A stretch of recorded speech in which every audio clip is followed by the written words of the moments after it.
5 పాఠశాలల్లో summer camps నిర్వహించబడుతున్నాయి. వాటిల్లో Itikyala, eagle, మినిగడప, Jagdevpur మరియు కొండాపూర్ పాఠశాలలో ఈ క్యాంపులు నిర్వహించబడుతున్నాయి. 24వ తేదీ నుంచే పిల్లలందరికీ కూడా ఈ సమ్మర్ క్యాంప్స్ నిర్వహిస్తున్నాం. దీనికి సంబంధించి గ్రామాల్లో విశేషమైనటువంటి ప్రచారాన్ని కల్పించి కరపత్రాల ద్వారా తల్లిదండ్రులను కలిసి కూడా స్వయంగా ఉపాధ్యాయ బృందం కూడా తెలియజేయబడింది. అందుకు మంచి స్పందన వచ్చింది.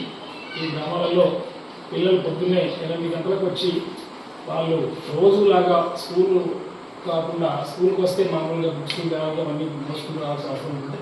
అది జస్ట్ ఒక నోట్బుక్స్ వాళ్ళు ఆ ప్లే మెటీరియల్కి సంబంధించి లేదా కొన్ని వాటర్ పట్టుకుని వస్తున్నారు. ఇక్కడ వచ్చి ఇక్కడ జరుగుతున్నటువంటి డైలీ ఒక యాక్టివిటీ ఉంటుంది.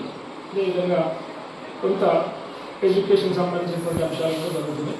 ముఖ్యంగా ప్రాథమికమైనటువంటి గణిత భావనలు, అదేవిధంగా భాషలో కొంచెం మంచి లాంగ్వేజ్ స్కిల్స్ నేర్పడంతో పాటు ఆటలు, రోజువారీ ఈ ఉపయోగించేటువంటి వస్తువులతో ఉంచే ఆటలు, గ్రామీణ ప్రాంతాల్లో ఉపయోగించే ఆటలు, నాలెడ్జ్ పెంచేటువంటి ఆటలు ఉంది. అదేవిధంగా డ్రాయింగ్, యోగా లాంటి కార్యక్రమాలు కూడా ఈ శిక్షణ శిబిరాల్లో నిర్వహించడం జరుగుతుంది.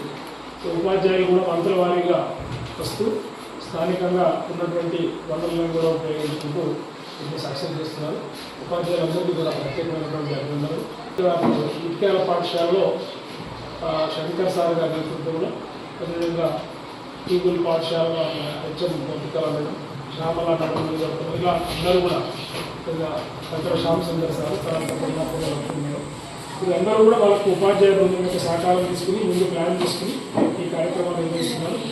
ఇవి సఫలమవుతున్నాయి.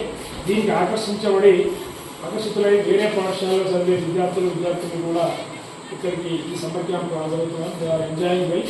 అదేవిధంగా వేరే పిల్లలందరూ కూడా ఇంకా సంఖ్య కూడా పెరిగే అవకాశం ఉంది. ఈ ఎండలో తిరగకుండా, ఇబ్బంది పడకుండా పిల్లలందరూ కూడా దీనికి వస్తే బాగుంటుంది.